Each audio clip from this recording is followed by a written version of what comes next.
Do you ever regret something that you did in the past? I know I do. I made the mistake of confessing love to a serial killer that should have been dead with the injuries he has. What I didn't know was the after effect that was going to happen when I did confess. Honestly, if I could go back in time, I'd go back and slap myself so hard that I knocked myself out and hid my body so I would never have seen that thing. But here I am, tied to a chair with chains that began to rust. I didn't know what the room looked like. Not really surprising when your kidnapper doesn't want you to escape. You know, I'm actually looking forward to death. I'd rather have that than be here with him. Suddenly, I heard the door open and slam close. Heavy footsteps came towards the door to my cell.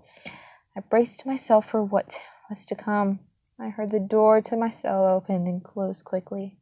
I listened, knowing if I spoke that today's torture would last longer. Began hearing footsteps and shallow breathing coming towards me. I know what is to come. Bracing myself. Finally, the footsteps stopped in front of me, and the shallow breathing was louder than earlier. I held my breath, and as I felt something touch my arm, I got scaly and out of place. I know this feeling. Either that thing's trying to get on my skin, no pun intended, or he is not feeling up to torture. I went with the first one. He's a killer, for Christ's sake. I began hearing snickering. I tensed up. Something was going to happen. Moments after, I felt pain in my arm. I felt like someone was ripping a band-aid, but worse. I felt something warm run down my arm. I tried to hold my back my scream as the pain started coming from different parts of my arm. After a while, the burst of new pain began to stop, leaving me at the state of passing out. My head began to lower. I wanted to rest, but that wasn't an option he had given me.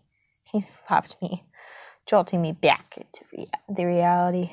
He grabbed me by the throat and tilted my head to where I could see his burnt eyes. Snickering continued as the pain came by my face towards my ears. Tears ran down my face like a waterfall. I mentally begged for the pain to leave me be. What felt like seconds later, I felt something on my neck. This was it. This is how death will embrace me, isn't it? As I felt the pressure on my neck deepen, I listened to the last words I will ever hear. Those sickening words that I've grown to despise. Go to sleep.